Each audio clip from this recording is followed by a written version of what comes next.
I am standing outside a vintage antique shop. The rain is pouring down relentlessly. Inside, a young girl named Victoria is terrified. She is staring at a spinning tape recorder. She says something is following her father, something entirely invisible. Suddenly, she finds him standing rigidly in the dark shadows. It was absolutely chilling. Then she touches this weird bronze armillary sphere. She feels like she is being watched by evil eyes. Suddenly, Ed and Lorraine Warren show up at the door. They step into the creepy room full of artifacts. Lorraine walks toward a massive mirror. It is covered tightly with a blue cloth. She pulls the cloth down, revealing 3 terrifying angel heads carved into the wood. In the reflection, she sees a pair of hanging feet dangling. A pale dead hand reaches out from the mirror. She screams in absolute horror. Visions of a demon and a baby flash before her eyes. Fast forward to a hospital delivery room. Lorraine is in agonizing pain. She is giving birth. The lights flicker wildly, casting eerie shadows across the walls. A demonic hand grips the doorframe.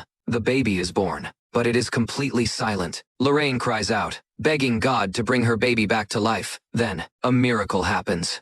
The baby finally cries. They name her Judy. Years later, we see a teenage girl named Heather. She is receiving a giant confirmation gift. It is that exact same cursed mirror. Heather looks into it. Her reflection seems completely off. The room goes pitch dark. All hell breaks loose in the house. Ed and Lorraine have to step in to save the day. They are lecturing a college class, talking about the infamous Annabelle doll, explaining how it was just a conduit for a demon. Back at their house, young Judy is seeing things again. A creepy red doll crawls across the hallway floor. It moves completely on its own. It slowly turns its head and calls for its mommy.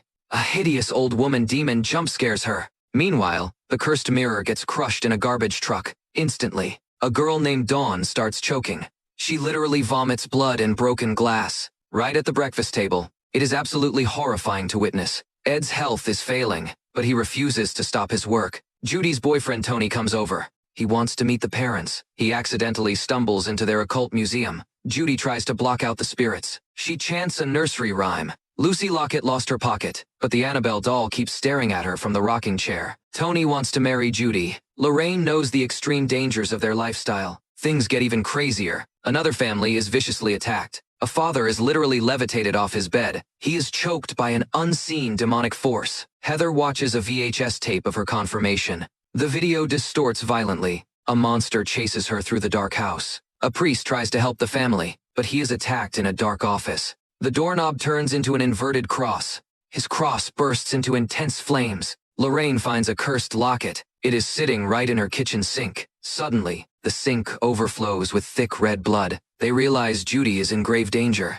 Ed and his team try to move a heavy cursed object. They are pulling it from the attic. The ceiling collapses entirely. A demon attacks them from the shadows. Judy is dragged into the terrifying mirror world. She is surrounded by endless reflections of herself. A demon wearing a wedding dress appears. It tries to strangle her to death. Ed races back to the house. He must save his daughter. He finds Judy hanging by a noose in the attic. He desperately saws at the thick rope. Using only a small pocket knife, the rope snaps sharply. They all crash right through the wooden floor. Judy has no pulse. Ed performs frantic CPR on her. Lorraine prays desperately for a miracle. A demonic hand reaches for Lorraine's head, but Ed grabs his holy Bible. He performs a powerful exorcism. The cursed mirror shatters into a million pieces. Judy miraculously wakes up coughing. The evil is finally defeated once and for all. Years later, Ed and Lorraine dance together at a beautiful wedding. They grew old together, never stopping their endless fight against the darkness. Their love and unwavering faith conquered the ultimate evil.